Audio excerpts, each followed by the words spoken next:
किष्किंधा की सेना सुमेरु में क्या कर रही है? सुग्रीव भैया वाली भैया से मुझे दूर क्यों करना चाहते थे? मेरी कुछ समझ में नहीं आ रहा है।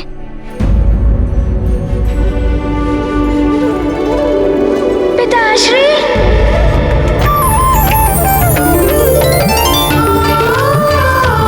पुत्र हनुमान,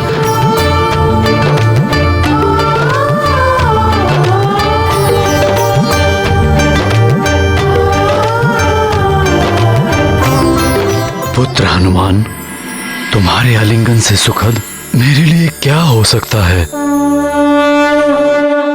मंगल कर घर आए हनुमान, पिता मिलन आनंदित उन्मन। गृह आगमना महासुखारी, नेत्र मुदित निज लाल निहारी। मातु पिता से मिलन सुयोग, प्रेम प्रबल ममता कर योग।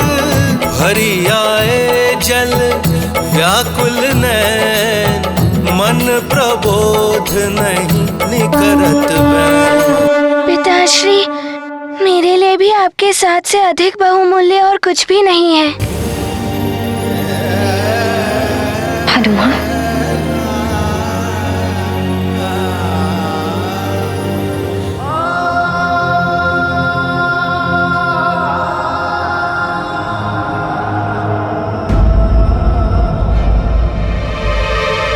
पिताश्री, किष्किंधा के कोकट जी यहाँ क्यों उपस्थित हैं?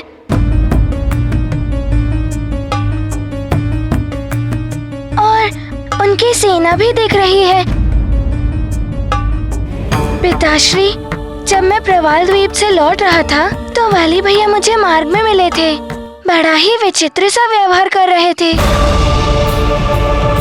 मेरी शक्ति परखने के लिए उन्होंने अनेकों वार किए मुझ पर। तब सुग्रीव भैया आए, उन्होंने शीघ्र ही मुझे यहाँ आने के लिए कहा। महाराज वाली तुम्हारी शक्ति परख नहीं रहे थे, वो तुम्हारा वध करने के लिए तुम पर वार कर रहे थे। हमारे यहाँ किष्किंधा की सेना का सुमेरु में होने का एकमात्र उद्देश्य है सुमेरु को किष्किंधा के अधीन करना। यदि सुमेरु ने महाराज वाली की अधीनता स्वीकार नहीं की तो किष्किंधा की सेना सुमेरु पर आक्रमण कर देगी।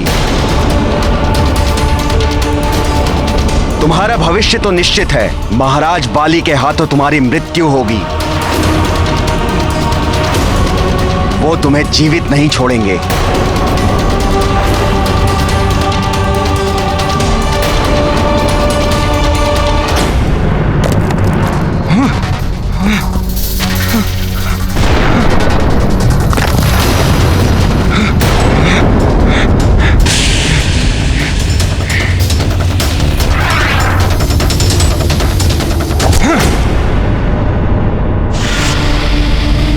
हनुमान मरकट, मैं तुम्हें जीवित नहीं छोड़ूंगा।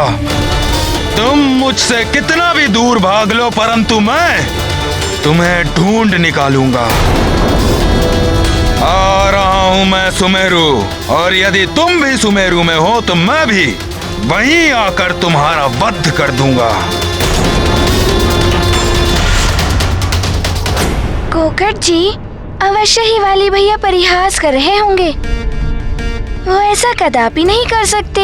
सत्य क्या है तुम्हें ज्ञात नहीं है हनुमान। बस कोकट,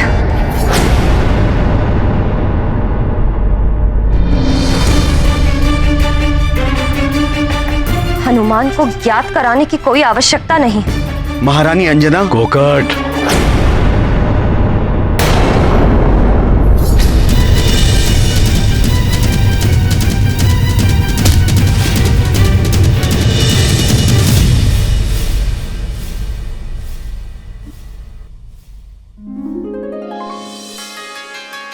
हनुमान, माँ, माँ, माँ,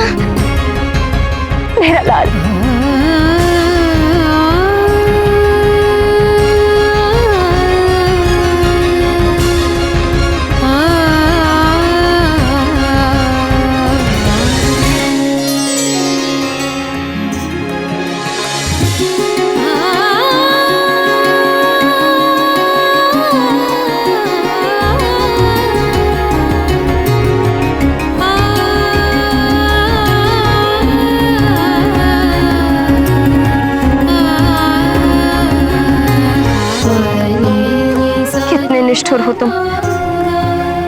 तुम्हें ज्ञात है ना, तुम्हारी माँ तुम्हारे बिना नहीं रह सकती। फिर भी तुमने संदेशा तक नहीं भिजवाया अपनी कुशलता का। माँ, आपके बिना तो हनुमान भी नहीं रह सकता। यदि मेरा बस चले तो मैं आपके आंचल से कहीं भी दूर नहीं जाऊं। मेरे लाल,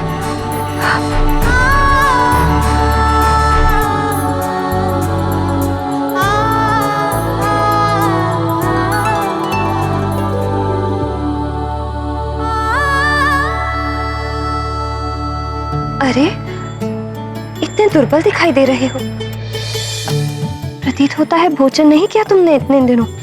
नहीं माँ, ये तो आपकी ममता भरी दृष्टि को लग रहा है कि मैं दुर्बल हो गया हूँ, किंतु जैसा हनुमान पहले था वैसा ही है। बस बस, चलो आज मैं तुम्हें अपने हाथों से भोजन बनाकर खिलाऊंगी। तुम पहले जाओ और स्नान करो। आज तो बड़ा ही आनंद आएगा। माँ बनाएंगी पकवान, जी भर खाएगा हनुमान। माँ बनाएंगी पकवान, मन भर खाएगा हनुमान। मैं जानती हूँ आप सबके लिए मेरा पुत्र एक योद्धा है, रक्षक है, संकट मोचन है, सुमेरु का युवराज है। किंतु एक माँ के हृदय से पूछे, उसके लिए तो वो अब भी उसका नन्हा सा पुत्र ही है। हनुमान सदैव जगत के कल्याण के लिए अपनी माँ से दूर रहता है। उसे अपनी माता से मिलने का अवसर बहुत कम प्राप्त होता है, अतः हनुमान को उसकी माँ के साथ रहने दे। उसे इस प्रकरण से दूर रखें।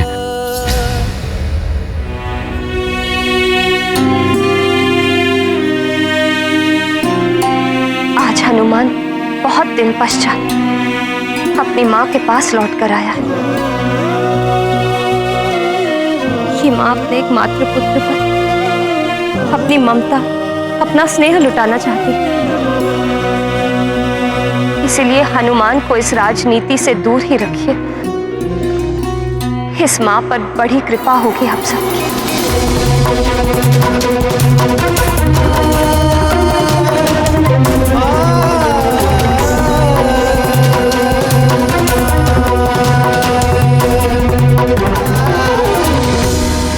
माँ की ममता ऐसी ही होती है। भले ही पुत्र जगत के संकट हरने वाले संकट मोचन महाबली हनुमान ही क्यों ना हो,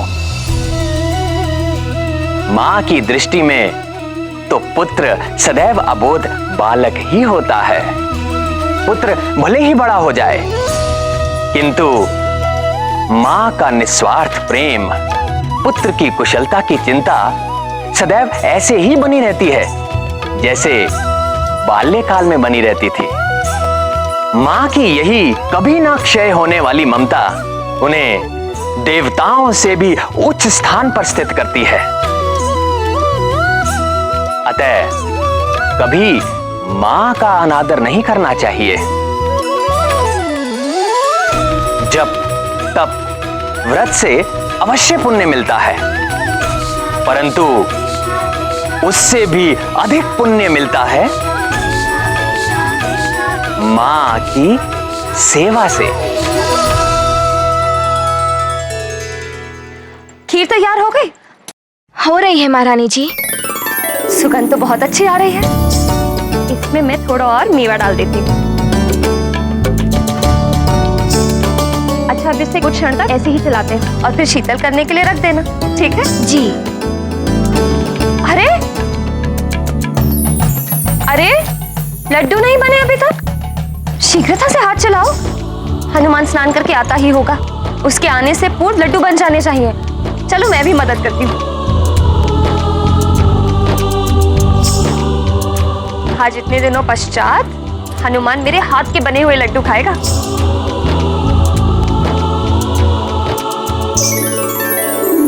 अरे, ये आम फल ऐसे क्यों पड़े हैं? इनका आमरस कब बनाओगी तुम? चलो शीघ्रता से बनाओ। आप चिंता मत कीजिए महारानी जी, आमरस मैं बना दूंगी। अंजना, रसोई मैं संभाल लूंगी। हनुमान स्नान कर चुका होगा, तुम जाओ उससे जाकर सज्जित करो। बालकों को अपनी माँ के हाथों से सज्जित होने में बड़ा आनंद आता है। जी माँ।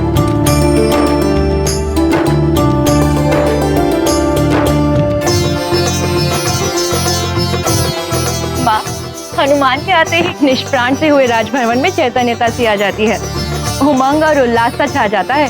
हाँ माजरिका, और अंजना का उल्लास तो देखने योग्य होता है।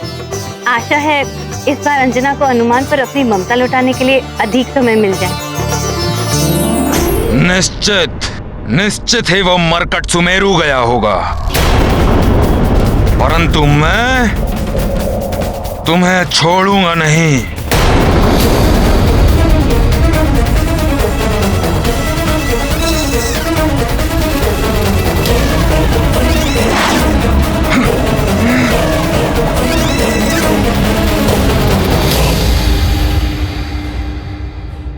इतनी शक्ति वाली भैया में पूरी गुफा ही ढह गई।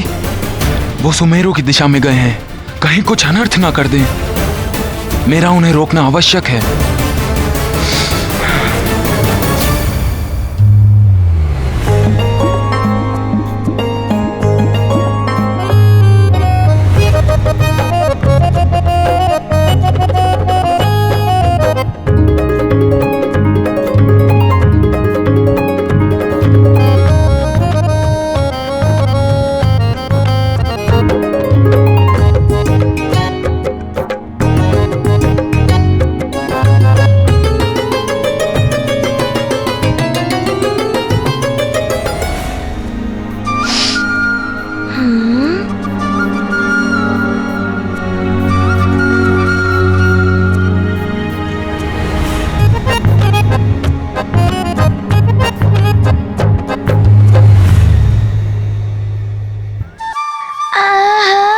कैसी सुगंध!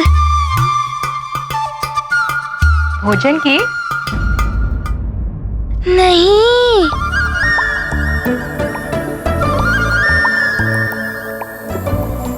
मेरी माँ के हाथ के बनाए हुए भोजन की सुगंध है। माँ, अब तो एक क्षण भी नहीं रुका जाता। बहुत भूख लगी है। अभी भोजन परोसती हूँ।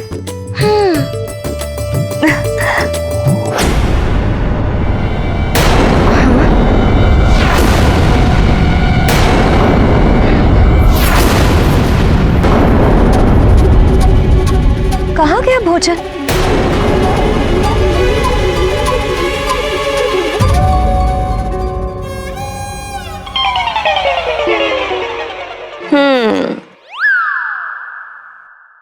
तुमने किया ना?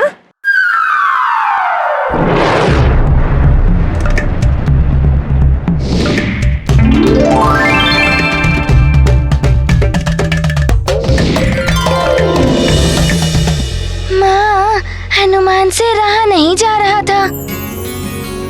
इतने दिनों के पश्चात आपके हाथ से बनाया हुआ भोजन जो मिलने वाला था। कहाँ है सारा भोजन?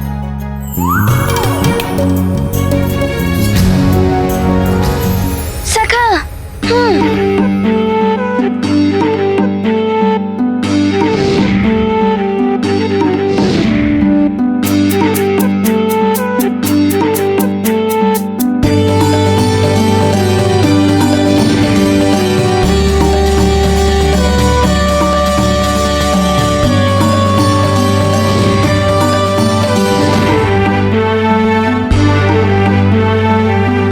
क्या हुआ हनुमान? भोजन आरंभ करो पुत्र।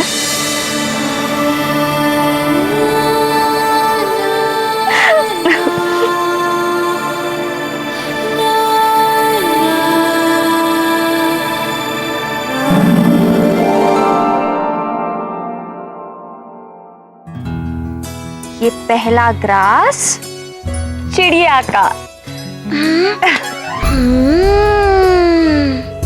आनंद, अति आनंद माँ। ये द्वितीय ग्रास गैया का। गौरी की गैया का?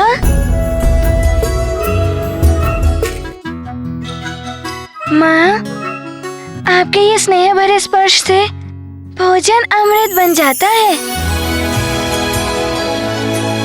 स्वर्ग के दिव्य भोजन में भी ऐसा आनंद कहाँ जो इस भोजन में है।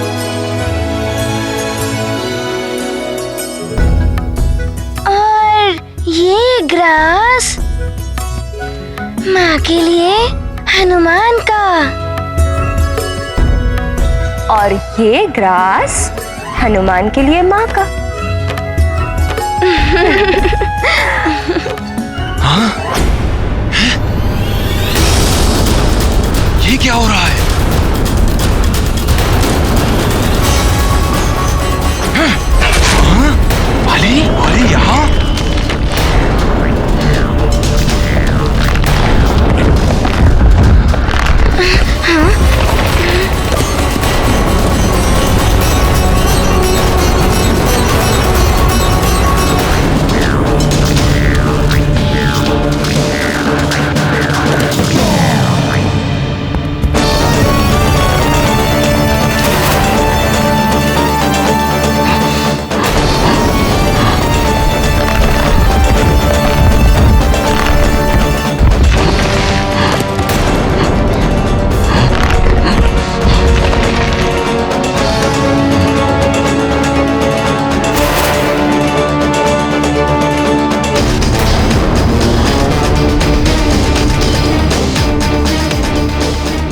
धरती में कैसा प्रकंपन हुआ?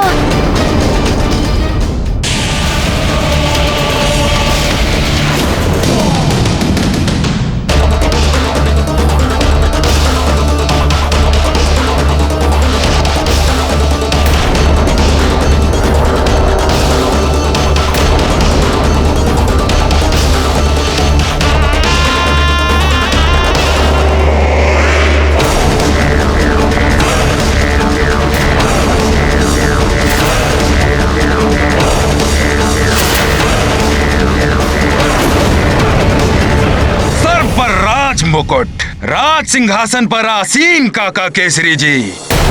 इसका अर्थ ये हुआ कि मुझ महानतम वाली के आदेश की अवज्ञा हुई है आपके सुमेरु की राजसभा में।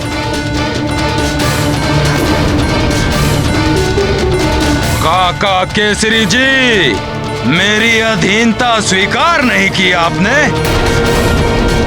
या सुग्रीव को अधीनता स्वीकार कराना आया ही नहीं। वाली! काका केसरी जी!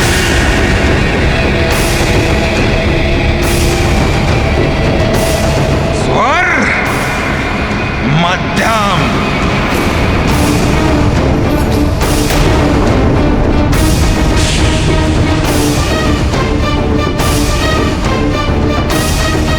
और कहां है वो भीरू सुग्रीव और आपका पुत्र हनुमान, जो मुझ महानतम वाली के भय से भागकर यहाँ कहीं छुपने आ गया होगा?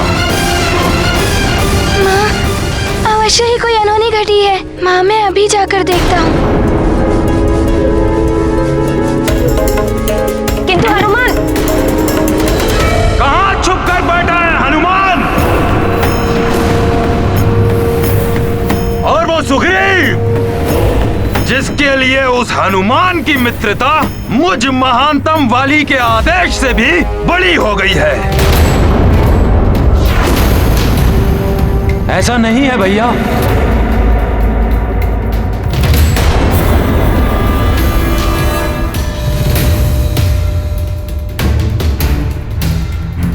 वाली भैया, मैं तो आपको समझाना चाहता था कि अपनों से वैर अपना ही विनाश। मुझ महानतम वाली के आदेश का उल्लंघन कर कर मुझे ही समझाओगे तुम? यह इतना साहस आया कहां से तुम में? भैया मैं तो मेरे आदेश की अवहेलना करने का दंड मिलेगा तुम्हें। दंड मिलेगा तुम्हें। दंड मिलेगा तुम्हें।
सुमेरु में स्वागत है आपका।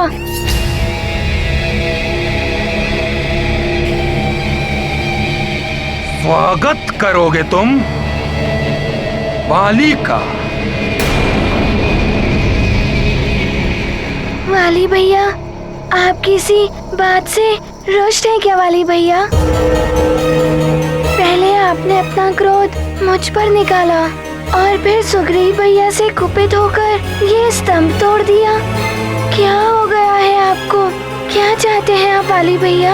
शक्ति और सामर्थ है मुझ में, आधिपत्यत्व चाहिए।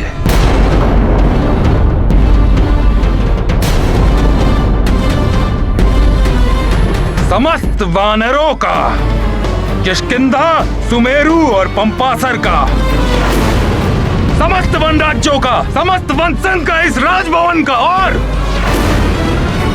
सुमेरु के राज सिंहासन का आधिपत्यत्व।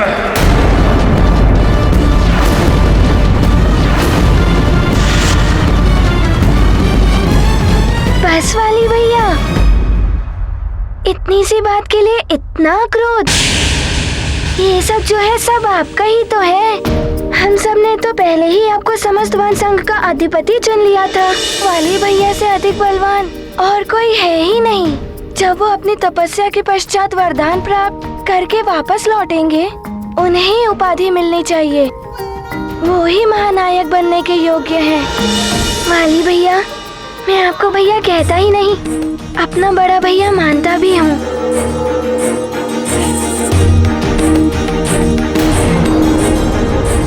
जितना अधिकार मेरा इस सिंहासन पर है, उतना अधिकार आपका भी है। वाली भैया, जो हमारा है वो सब आपका भी तो है। ये क्या कह रहा है हनुमान? जो आपका है सो हमारा है। यदि आपकी इच्छा हो तो आप ये राज सिंहासन भी ले लीजिए।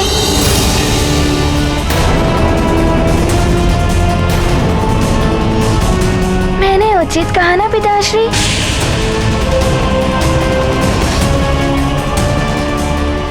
सर्वथा तुमने उचित कहा हनुमान। ऐसा भी हो सकता है, ये तो सोचा ही नहीं।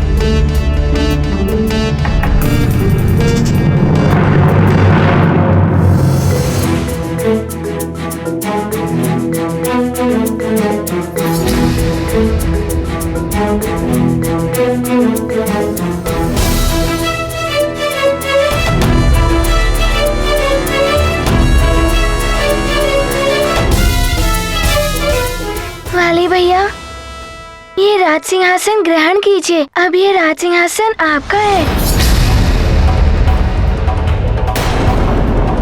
इतनी सरलता से सुमेरु का सिंहासन मुझे दिया जा रहा है, कहीं इसमें कोई छल तो नहीं?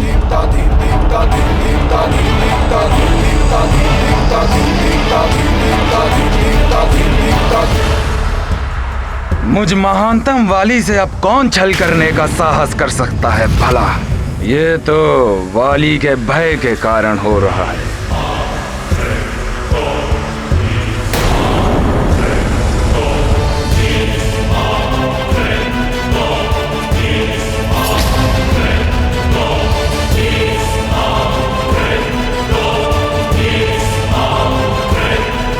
ये क्या करने जा रहे हो महानतम वाली?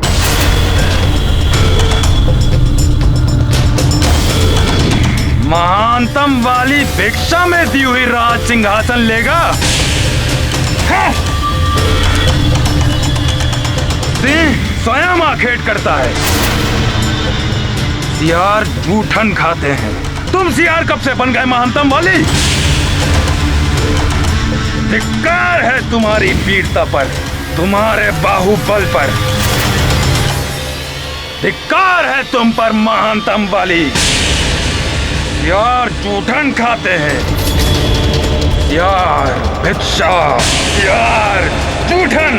धिक्कार है, धिक्कार है, धिक्कार, भिक्षा।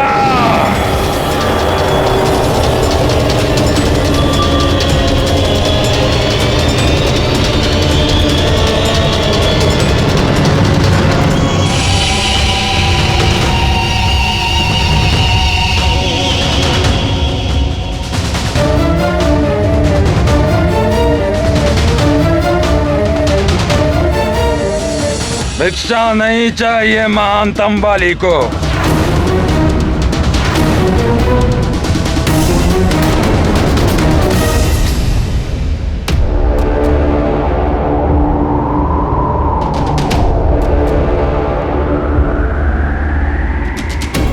दान, दया और भिक्षा, ये सब दुर्बलों के साधन होते हैं, वीरों के नहीं।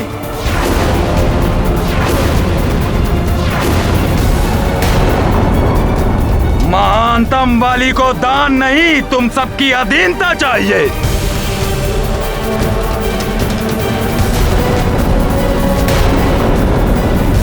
अब से, अभी से सुमेरु राज्य मुझ महानतम वाली के अधीन होगा,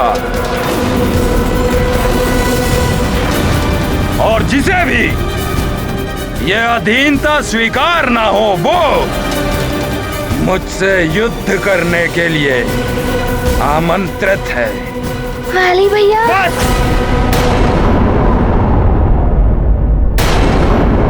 हनुमान, मुझ महानतम वाली को जो भी चाहिए उसे लेने से कोई नहीं रोक सकता।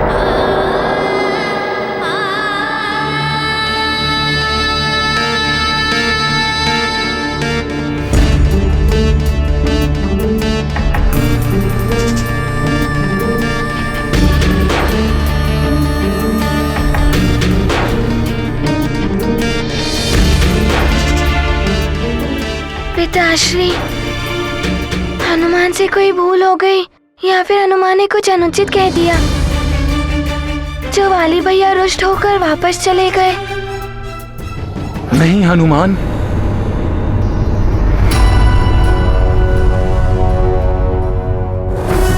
तुमसे कोई भूल नहीं हुई है हनुमान। वाली भैया ही मार्ग से भटक गए। राजकुमार सुग्रीव को महाराज वाली का कोई भय नहीं है। वाली भैया, मैं आपको भैया कहता ही नहीं, अपना बड़ा भैया मानता भी हूँ। जितना अधिकार मेरा इस सिंहासन पर है उतना अधिकार आपका भी है। जो हमारा है सो आपका भी है। यदि आपकी इच्छा हो तो आप ये राज सिंहासन भी ले लीजिए। मुझ महानतम वाली को भिक्षा देगा मरकट।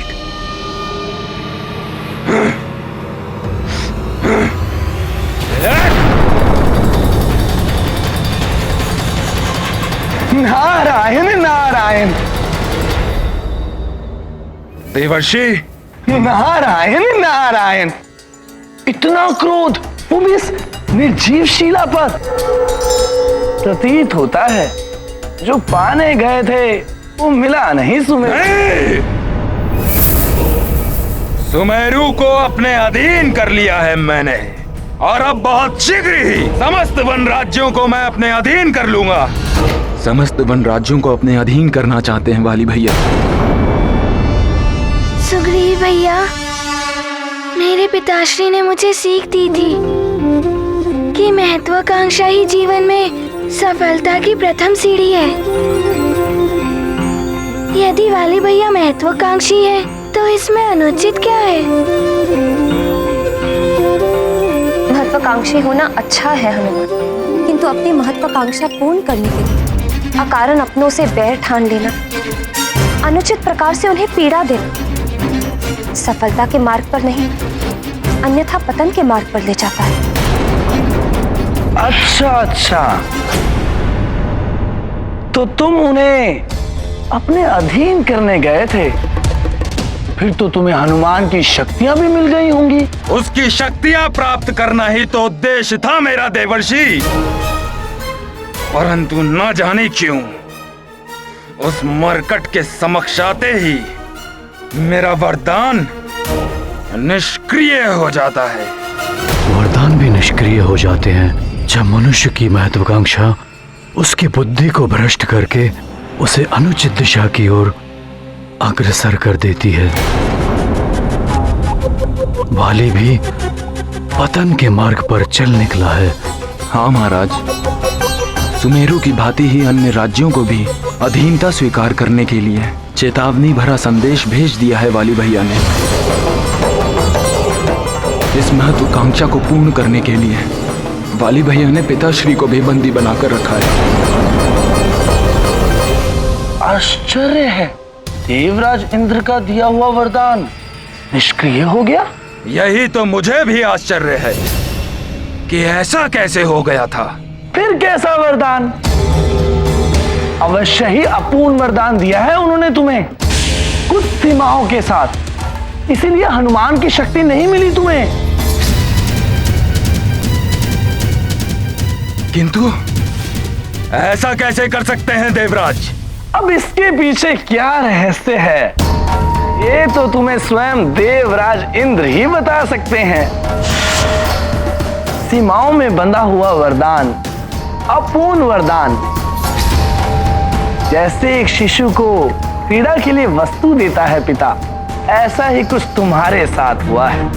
नारायण नारायण। वो मुझ महानतम वाली के साथ ऐसा परिहास नहीं कर सकते।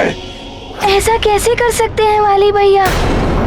वाली भैया ने अपने ही पिताश्री को। नहीं नहीं, ये सत्य है हनुमान। ये तो अनुचित है।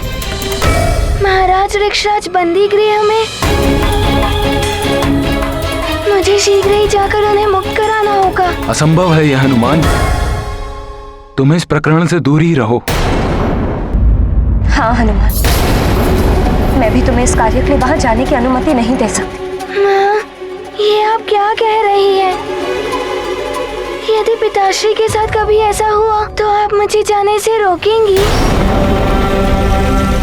मैंने महाराज ऋक्षराज को अपने पिता समान माना है और उन्हें बंदी गृह में रखा जाए? नहीं, उन्हें बंधन मुक्त कराना हनुमान का कर्तव्य है माँ। मुझे जाना ही होगा। हाँ पुत्र हनुमान, महाराज ऋक्षराज सदैव हमारे दुख एवं सुख में हमारे साथ ही रहे हैं, खड़े रहे हैं। आज तुम्हें उनकी सहायता के लिए अवश्य जाना चाहिए। तुम ही उनका संकट हर सकते हो हनुमान। किंतु अब ये सहज नहीं है महाराज। आपके बंदी गृह से निकलने के पश्चात वाली भैया ने कारागृह की सुरक्षा व्यवस्था और भी कड़ी कर दी है। अब तो वहां से कोई पंछी भी नहीं आ जा सकता। परिणाम चाहे जो कुछ भी हो, मुझे महाराज ऋक्षराज को मुक्त कराने के लिए जाना ही होगा। प्रणाम पिताश्री।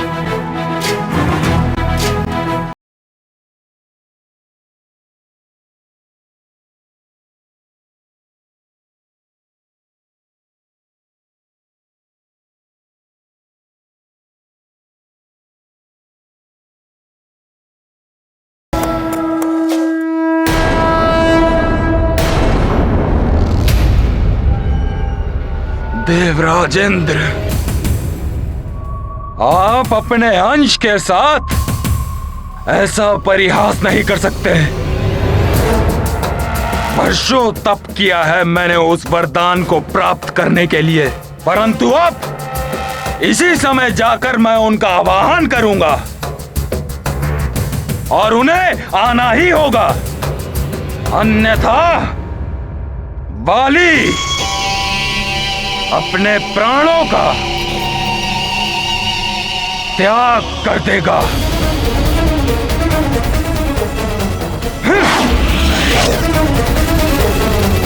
नारायण नारायण।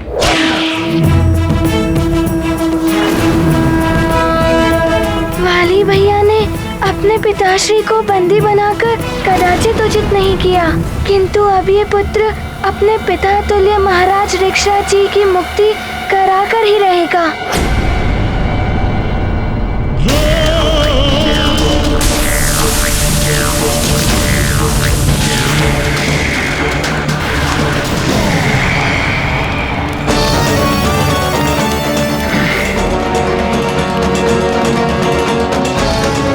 राजेंद्र, वरदान के नाम पर आपने मेरे साथ परिहास किया है। नहीं चाहिए मुझे ऐसा जीवन और ना ही ऐसा अपूर्ण वरदान। मैं स्वयं का नाश करने जा रहा हूं।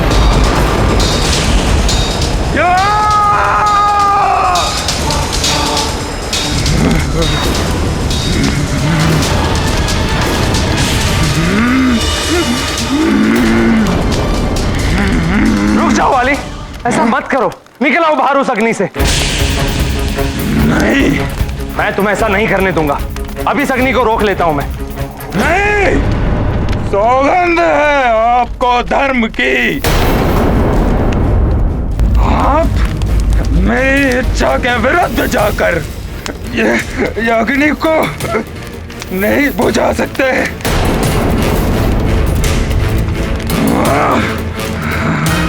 पुत्र ऐसा मत करो। क्यों ना करूं मैं ऐसा?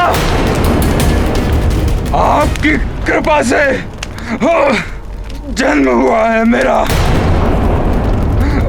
वर्षों तप किया है मैंने, और क्या प्राप्त हुआ मुझे उस तप से? एक आधा अपूर्ण सा वरदान।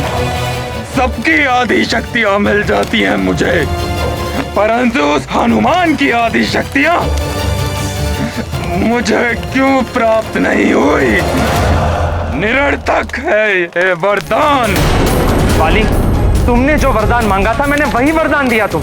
किंतु सीमित कर दिया आपने उसको। उस मरकट हनुमान की आदि शक्तियां मुझ में समाहित नहीं हुई। तुम्हें सामने वाले की शक्तियां तभी प्राप्त होगी जब वो शत्रुता के भाव से तुम्हारे सामने आएगा। यदि हनुमान के हृदय में तुम्हारे लिए शत्रुता का भाव होता तो तुम्हें उसकी शक्तियां अवश्य प्राप्त होती। हट छोड़ दो वाली, मैं इस तरह तुम्हें तड़पता नहीं देख सकता। नहीं,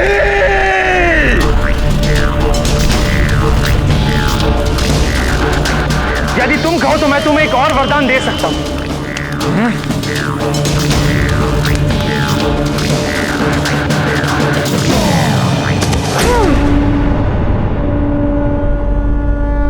हनुमान यहाँ? रुक जाओ वहीं। प्रतीत होता है महाराज ऋक्षराज जी के लिए आया है। महाराज वाली का आदेश है, उनके पिता ऋक्षराज जी से कोई नहीं मिल सकता। मैं उनसे मिलने नहीं, उन्हें बंदी गृह से मुक्त कराने आया हूँ। नहीं, ऐसा नहीं कर सकते तुम। नहीं, भीतर नहीं जाने देंगे हम तुम्हें। क्या मैं अब इस अग्नि को बुझा दूं?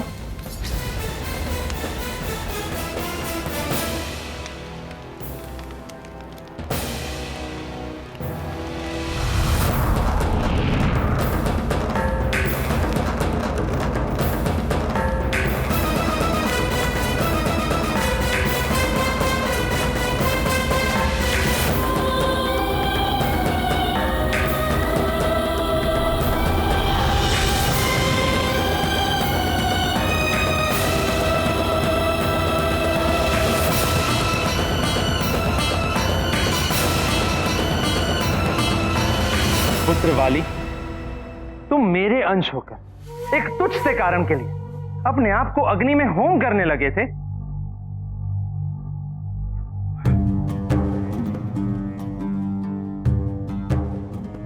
मुझे हनुमान के समान शक्तिशाली होना है। पुत्र, महत्वाकांक्षाएं जब अपनी सीमाएं तोड़ने लगती हैं, तो वो पतन के मार्ग पर ले जाती है। तुमने शक्तियां प्राप्त, सिंहासन छीना, सबके अधिपति बनना चाहिए, और अब तुम हनुमान के समान शक्तिशाली बनना चाहते हो, उसकी शक्तियां प्राप्त करना चाहते हो। ये रुष्ट हो रहे हैं। हो सकता है ये मुझे एक और वरदान ना दे। नहीं नहीं, क्या तुम्हें तनिक भी प्रतीत नहीं हो रहा कि तुम कुछ अनुचित कर रहे हो? नहीं नहीं, हनुमान के समान शक्तिशाली होकर हनुमान के समान सृष्टि के कल्याण का कार्य करना है मुझे। सृष्टि के कल्याण के लिए? जबकि तुमने तो अपने पिता को ही बंदी बनाकर रखा है। नहीं नहीं, ये तो मेरा एक विशेष उद्देश्य है जिसके द्वारा मैंने रावण का विश्वास प्राप्त कर लिया है। असुरों का संहार करना है ना, तो असुरों के मध्य रहकर असुरों का संहार। यदि यही सच्चाई है तो अच्छा है पुत्र, किंतु एक बात सदैव स्मरण रहे, तुम सबका जन्म रामकाज के लिए हुआ है। आप मुझे एक और वरदान देने वाले थे? अवश्य दूंगा, एक दिव्य शक्ति, किंतु उसके लिए तुम्हें मेरे साथ चलना होगा।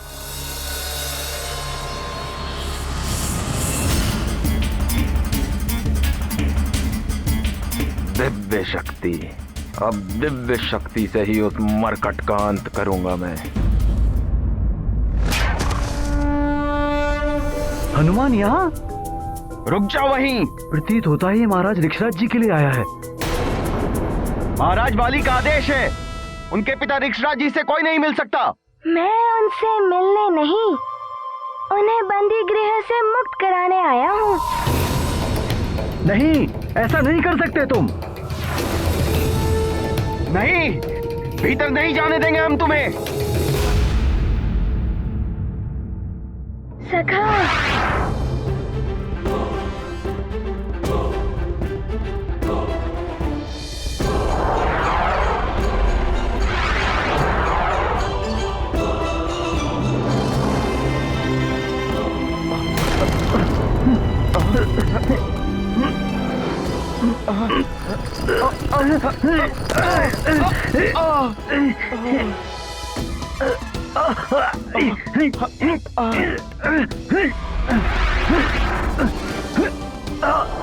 धन्यवाद। ये क्या कर रहे हो हनुमान? हमें निकालो यहाँ से, बहुत पीड़ा हो रही है।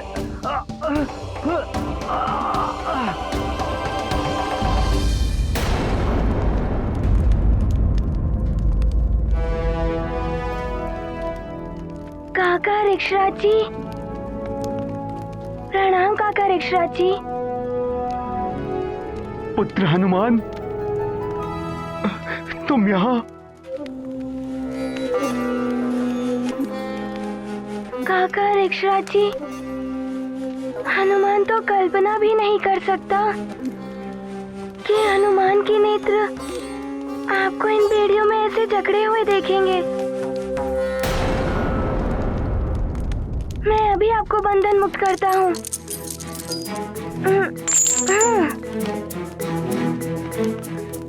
काका ऋक्षराज जी, बस अब बहुत हो गया, चलिए मेरे साथ। आप किष्किंधा के राज सिंहासन पर सुशोभित होते हैं, यहाँ बंदी गृह में नहीं। पुत्र हनुमान, मैं तुम्हारी भावनाओं को समझ सकता हूँ पुत्र, किंतु जब तक वाली उचित मार्ग पर नहीं आ जाता, मैं यही रहूंगा पुत्र, यही रहूंगा।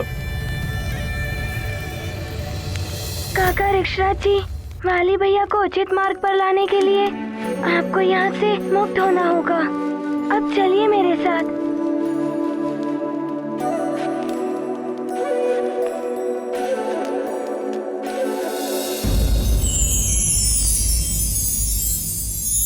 वाली, ये स्वर्ग का शस्त्रागार है, यहाँ देवताओं के दिव्य अस्त्र शस्त्र रखे जाते हैं।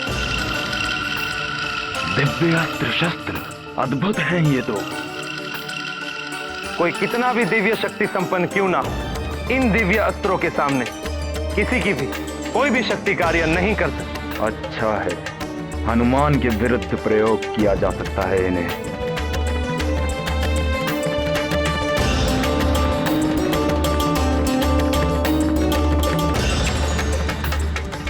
वाली, तुम कह रहे थे ना कि तुम कुछ ही समय में क्लांत हो जाते हो।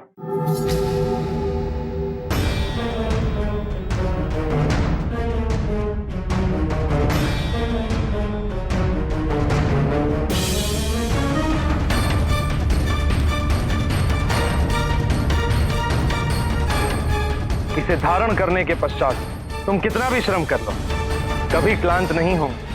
यही नहीं, संकट काल में इसकी सहायता से तुम महाघातक दैवीय शक्ति उत्पन्न कर सकते हो। इस कृपा के लिए धन्यवाद देवराज।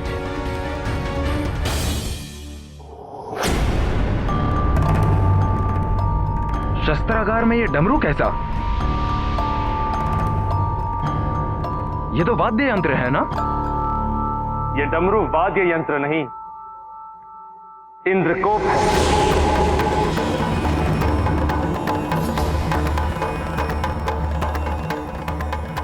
नहीं वाली,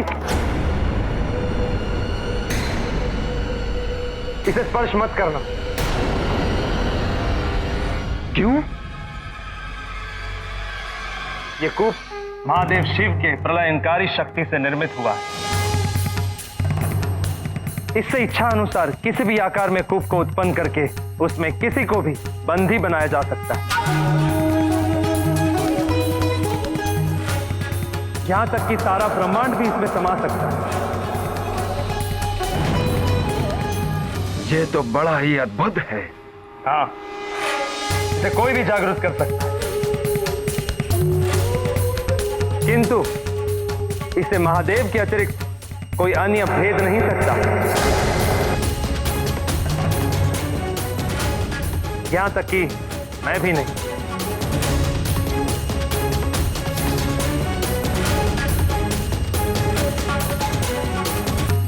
अर्थात ये अभेद्य है।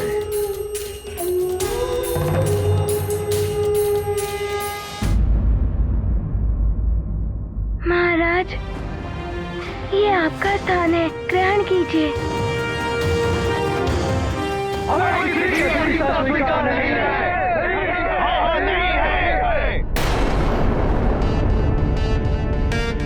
पंपासर नरेश, आप यहाँ और ये सब? हाँ महाराज ऋक्षराज, मेरे साथ समस्त वन संघ के राजा भी हैं और हम वाली को उसकी करनी का दंड देने आए हैं महाराज। मैं भी आप सभी से सहमत हूँ। हमने तो सुना था महाराज कि वाली ने आपको बंदी बना लिया था। ये मेरा दुर्भाग्य है जो मेरे पुत्र ने ही मुझे बंदी बना लिया। वो तो भला हो हनुमान का, जिसने मुझे उस बंदी गृह से मुक्त किया और यहाँ सिंहासन पर लाकर बिठा दिया। हनुमान ने सदैव अन्याय और अनीति का विरोध किया है महाराज।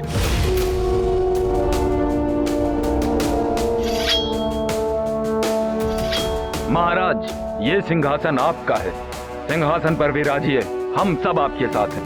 आपके साथ हैं महाराज, आपके साथ हैं।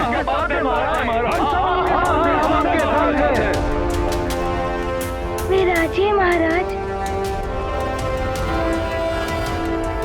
किष्किंधा महाराज ऋक्षराज की जय। किष्किंधा महाराज ऋक्षराज की जय। महाराज ऋक्षराज की जय। महाबली हनुमान की जय। महाबली हनुमान की जय।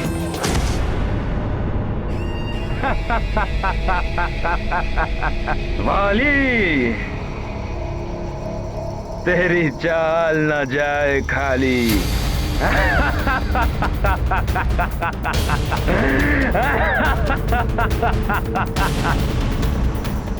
महानतम वाली जो चाहता है उसे प्राप्त कर ही लेता है।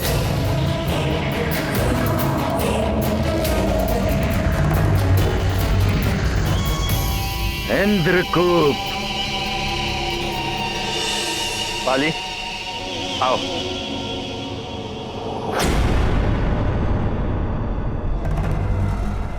ये इंद्रकूप तो चाहिए मुझ महानतम को।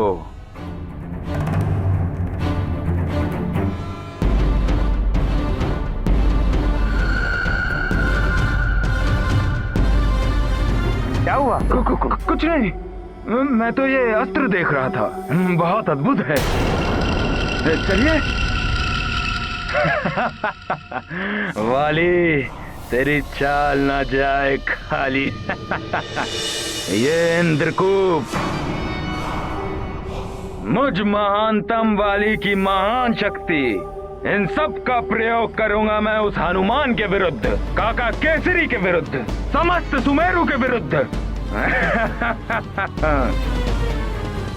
वाली, तेरी चाल ना जाए खाली।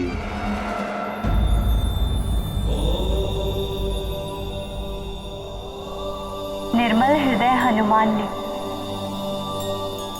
वाली के बार बार उकसाने पर भी हनुमान ने कभी उसे शत्रु भाव से नहीं देखा। किंतु वाली किसी भी प्रकार हनुमान से युद्ध करना चाहता है।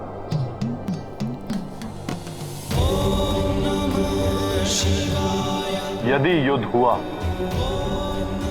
तो सबके संकट हरने वाले संकट मोचन स्वयं भी संकट में पड़ सकते। नहीं नहीं स्वामी, हनुमान के लिए आप ऐसी अमंगल बात मत कीजिए। आप हैं अमंगल को मंगल में परिवर्तित करने।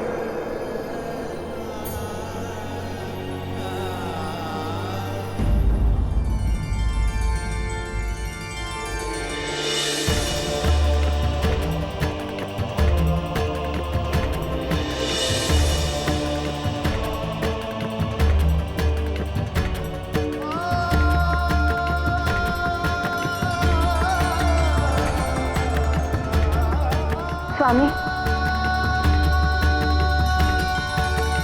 हनुमान। चिंता मत करो अंजना, हनुमान हर स्थिति को संभालने में सक्षम है। वो किष्किंधा से भी सकुशल वापस लौट आएगा।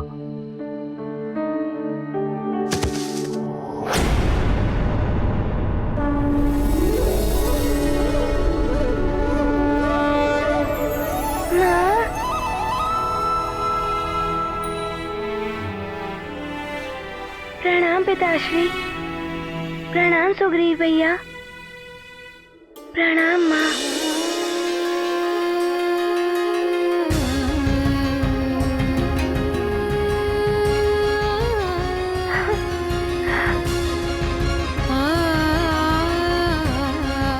हनुमान, क्या हुआ वहां? पिताश्री। सुग्रीव भैया, मैं काका रिक्शा जी को बंदी गृह से मुक्त कराकर आया हूँ और उन्हें सिंहासन पर आसीन भी कराया हूँ। हनुमान, मेरे पुत्र, मुझे गर्व है तुम पर। जो मैं नहीं कर पाया वो तुमने कर दिया पुत्र। बस, अब इस सब में पढ़ने की कोई आवश्यकता नहीं है मेरे लाल। किसी की कुदृष्टि लग गई, कहीं कोई संकट आ गया तो। अंजना, तुम अनायास ही चिंता कर रही हो। आज प्रातःकाल से पूर्व स्वप्न में गौरी की गैया आई थी। कुदृष्टि उतारने से कुछ नहीं होगा महारानी अंजना। बड़ा संकट आने वाला है आपके पुत्र पर। बड़ा उपाय करना होगा। एक माँ अपने पुत्र की कुशलता के लिए कुछ भी कर सकती है। आप बस उपाय बताइए।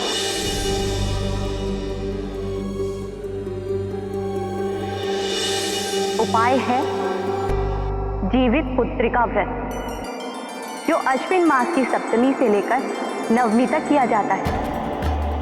अष्टमी के दिन महानिर्जला व्रत रखकर नवमी को पारण किया जाता है।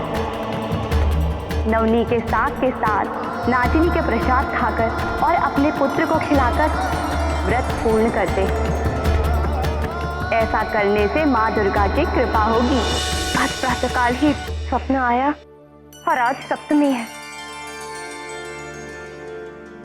अवश्य देवी और माँ मुझे संकेत दे रही हैं कि मैं जीवित पुत्र का व्रत रखूं। मैं आज से ही व्रत आरंभ करूंगी।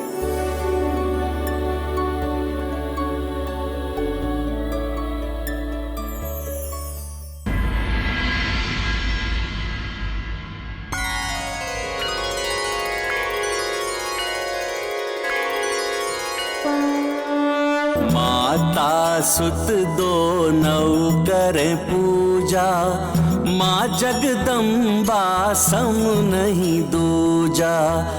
करियाच मन करें अर्चना, संतति मंगल महाप्रार्थना। सविधि लगावे भोग चढ़ावा, जीवित पुत्रिका व्रत पुण्यावा। जाकी कृपा देव ऋषि पावत, सो मारुति देवी गुण गावत। महाबली हनुमत की रुचिकर लीला राम भगत की। जय जय जय रघुनंदन राम, जय जय जय महाबली हनुमान।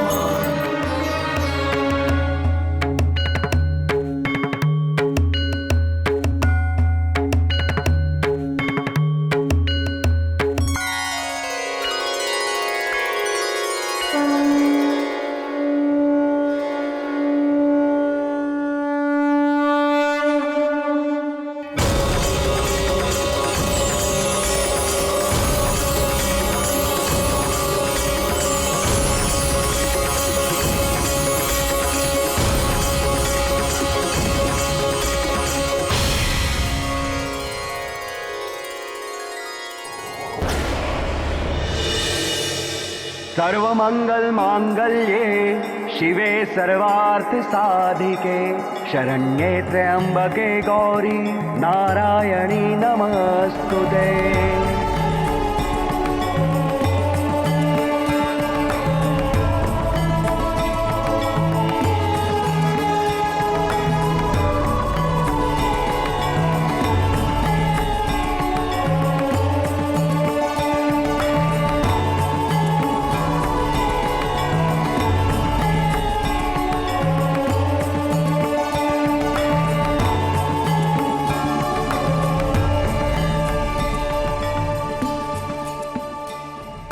महारानी जी, अब आप देवी माता का प्रसाद एवं जल ग्रहण करके अपना व्रत तोड़ सकती हैं। माँ, मैं अभी जल लेकर आता हूँ।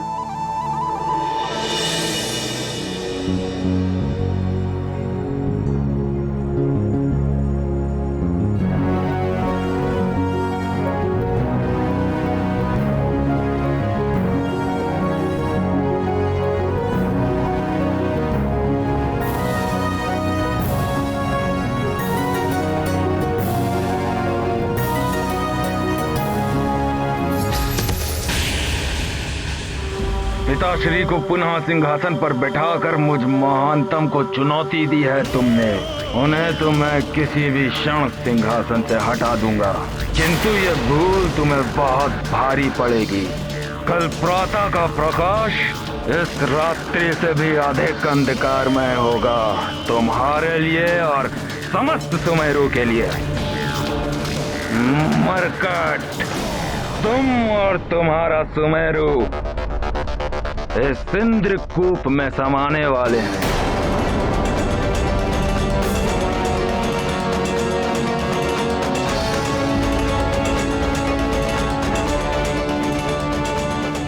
इंद्रकूप प्रकट हो।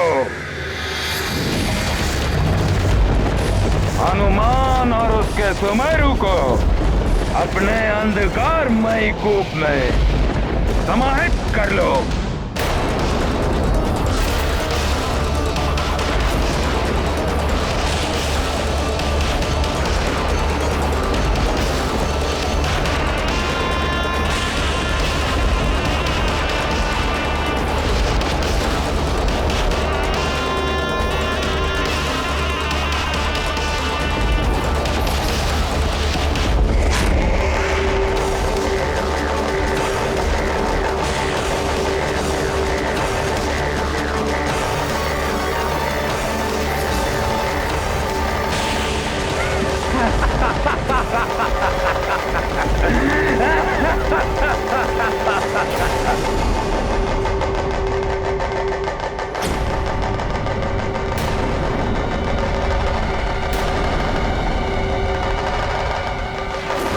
ये विचित्र ध्वनि कैसी?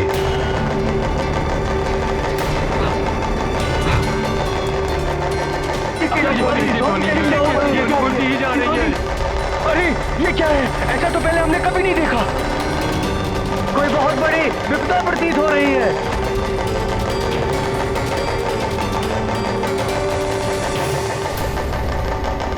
ये कैसी विपदा है?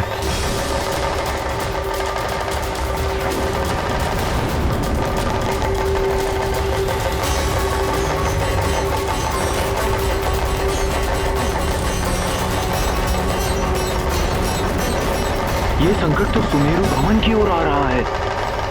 माँ, मैं अभी आया।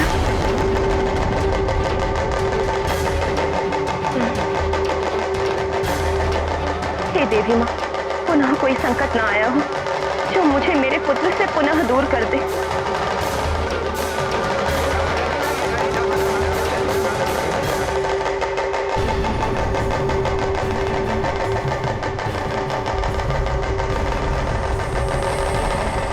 किंतु यह है क्या? बहुत ही विचित्र है ये जो भी है, सुमेरु पर बहुत बड़ा संकट है।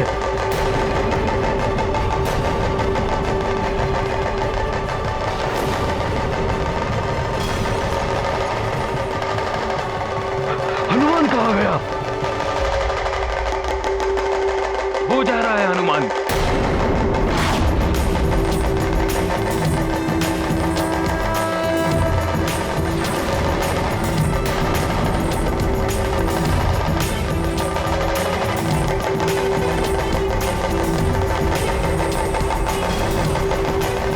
मैं देखता हूँ कि ये विचित्र वस्तु क्या है।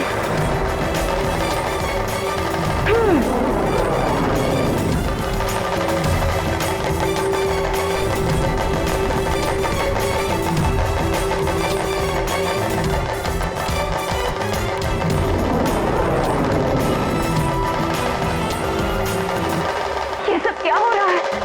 और ये हनुमान कहाँ जा रहा है? हनुमान यही तो देखने गया है कि ये है क्या। मेरे मन में तो आशंकाएं उमड़ रही।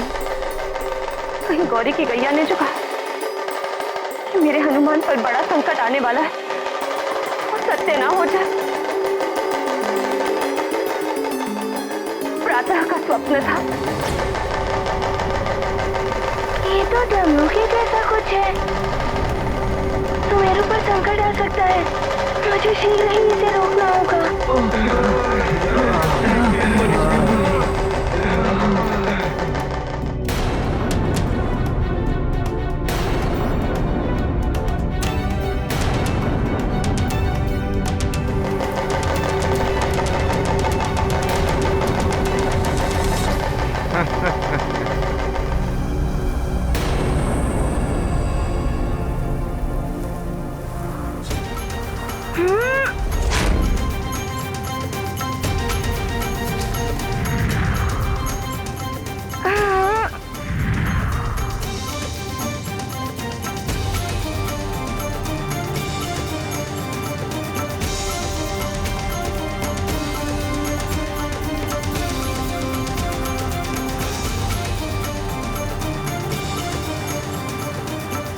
ये क्या? इसने तो पूरे सुमेरु को अपने भीतर ले लिया।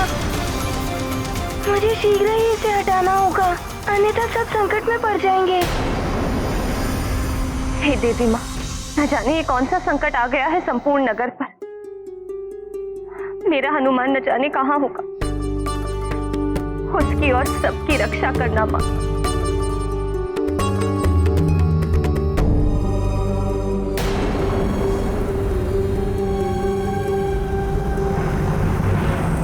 मैं अपनी वज्रदेह के आघात से तो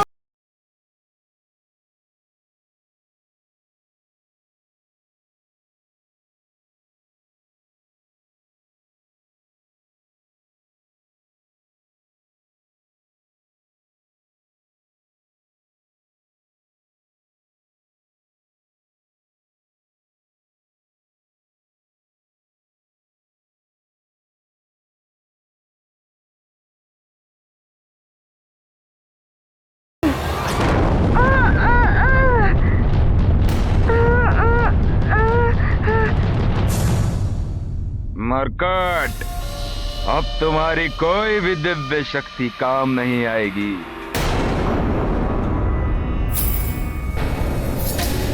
आश्चर्य है, बड़े बड़े पर्वत उखाड़ लेता हूँ, किंतु इस कूप के समक्ष मेरी शक्ति भी विफल हो गई है। अरे कोई बचाओ! न जाने ये कैसी आपदा आकाश से टूट पड़ी है, बचाओ! हनुमान, कहाँ हो तुम? इस संकट को कैसे रक्षा करूं मैं इन सबकी? हे प्रभु, हे देवताओं, आपके द्वारा दी गई दिव्य शक्तियाँ इस विचित्र कूप के सामने विफल हो रही हैं। क्योंकि ये इंद्रकूप है, महादेव शिव की शक्ति से निर्मित हुआ है ये। वाली भैया,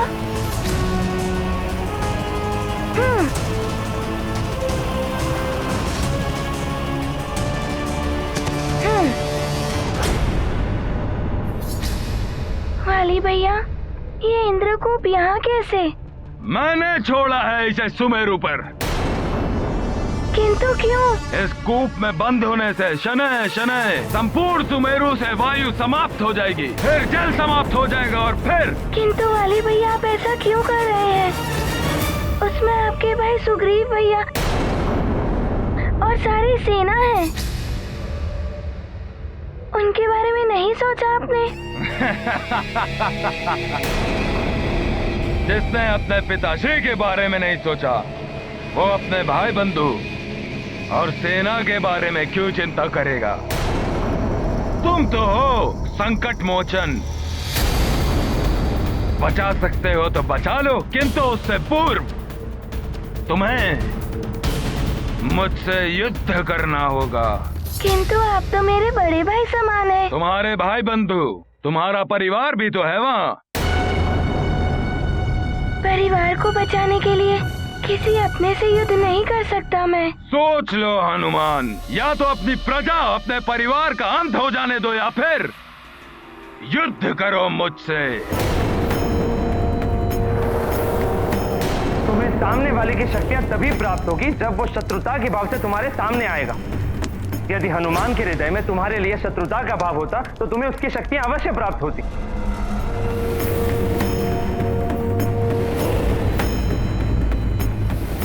क्या सोच रहे हो? इसके अतिरिक्त और कोई विकल्प शेष भी नहीं है तुम्हारे पास। क्या तुम चाहते हो तुम्हारे माता पिता, तुम्हारे परिजन, तुम्हारे मित्र यूं ही इंद्रकूप में घुट घुट कर मृत्यु प्राप्त कर ले? नहीं, नहीं, मैं किसी को कुछ नहीं होने दूंगा।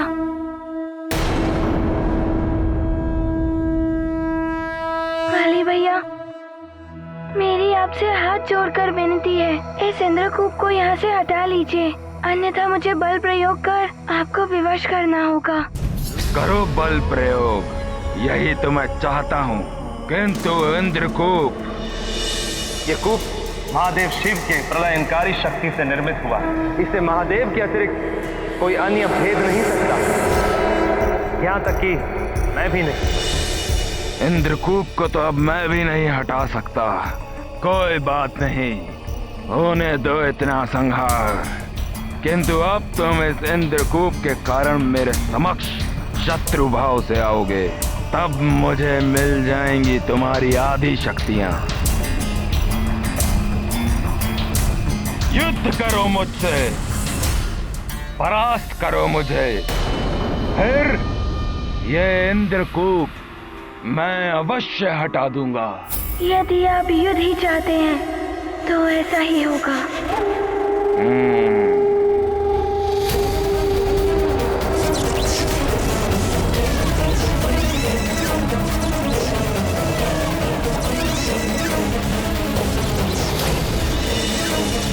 हनुमान,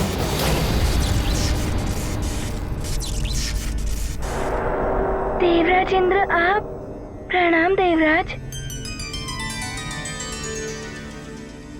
देवराज इंद्र को भी इसी समय आना था। हनुमान, इस युद्ध से तुम्हें कुछ भी प्राप्त नहीं होगा। महादेव के इस इंद्रकूप को हटाना अब वाली के वश में भी नहीं है।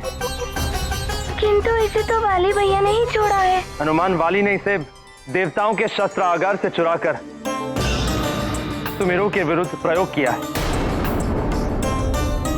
लेकिन अब इसे हटाना वाली के वश में तो क्या, मेरे वश में भी नहीं है।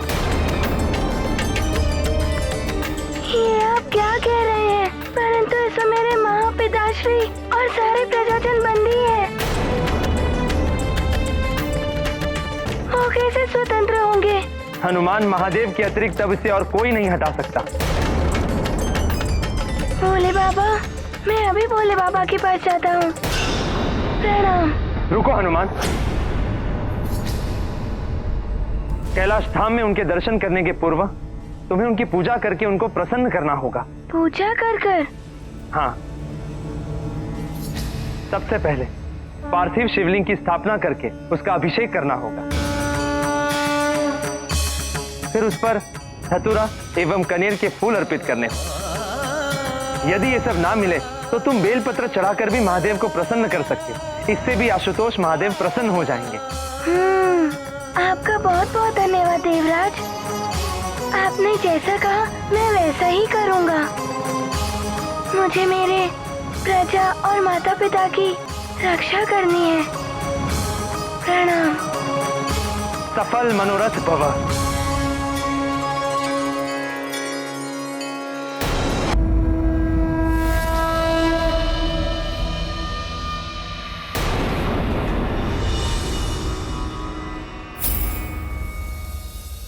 नहीं, तुम सफल नहीं होगे हनुमान। तुम्हें मुझसे युद्ध करना ही होगा।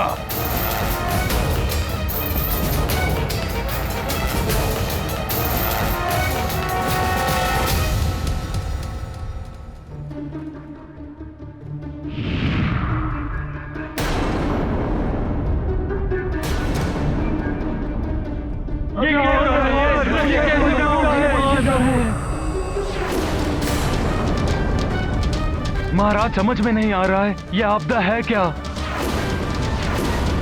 संपूर्ण नगर को घेर लिया है इसने। इस आपदा ने हम सबको संकट में डाल दिया।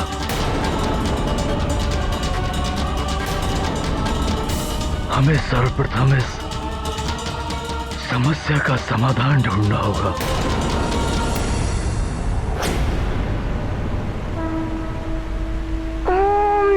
शिवाय, ओम नमः शिवाय। अब मैं भोले बाबा को अर्पण करने के लिए पुष्प लाता हूँ।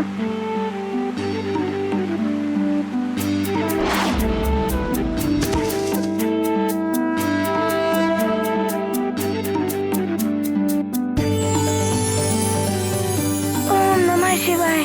इतने सारे पुष्प। अब भोले बाबा पर इन्हें अर्पण करता हूँ।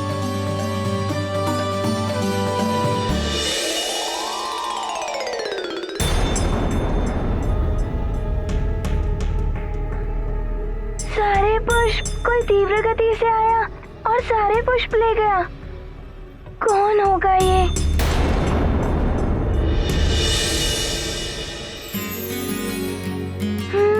वो रहा एक पुष्प।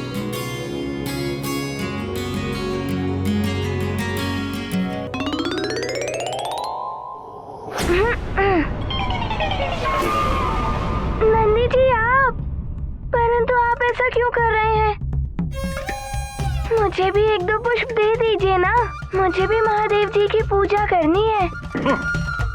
मुझसे क्यों मांग रहे हो? तुम स्वयं ही ढूंढ लो। मुझे बेलपत्र लेने जाना है। बेलपत्र? नंदी जी ऐसा व्यवहार क्यों कर रहे हैं? बेलपत्र ही ले लेता हूँ। अरे, यहाँ तो इतने सारे बेलपत्र लगे हुए हैं, कुछ तो मिल ही जाएंगे। उनसे ही पूजा कर लूंगा। अरे रुक जाइए, आप क्या कर रहे हैं?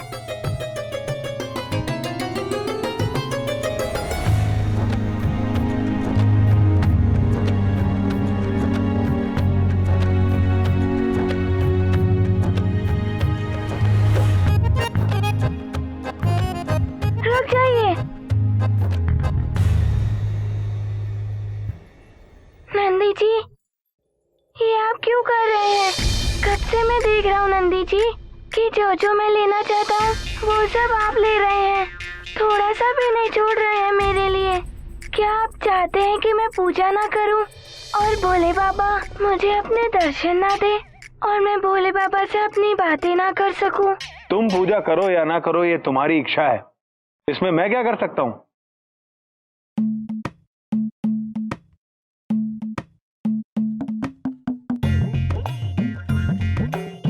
एक बेलपत्र छूट ही गया।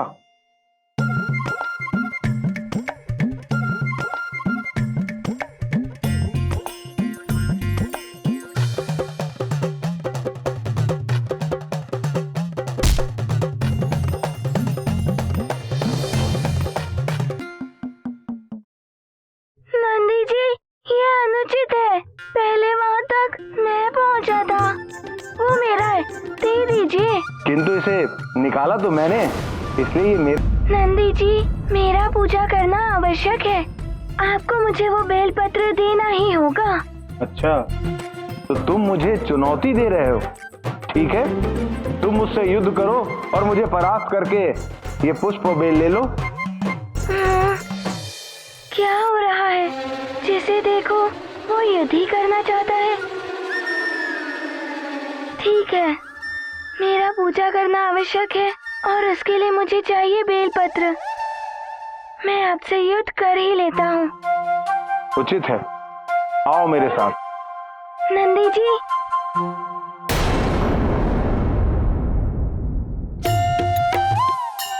नंदी जी, मैं आपसे युद्ध नहीं करना चाहता। मुझे अपने माता और पिताश्री को और सारे प्रजाजनों की रक्षा करने के लिए आपसे युद्ध करने के लिए विवश होना पड़ रहा है।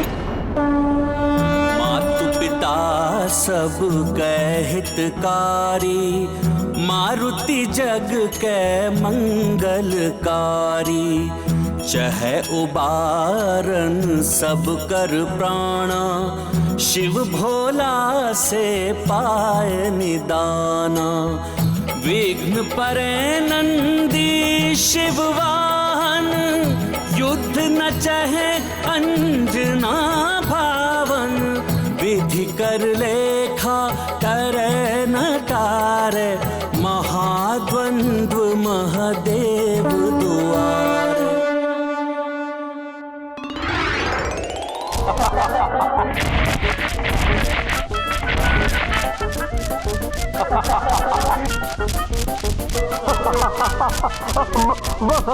बस गुदगुदी मत करो।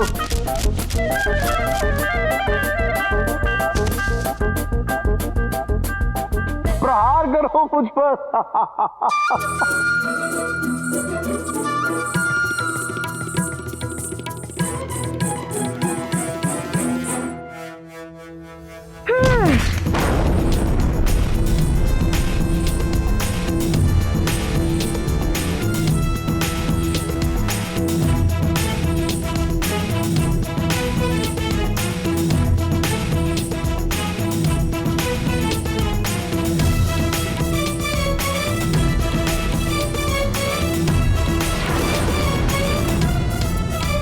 प्रतीत होता है मुझे आपसे युद्ध करने के लिए अपनी शक्ति को और बढ़ाना होगा। प्रयास करके देख लो। देखता हूँ।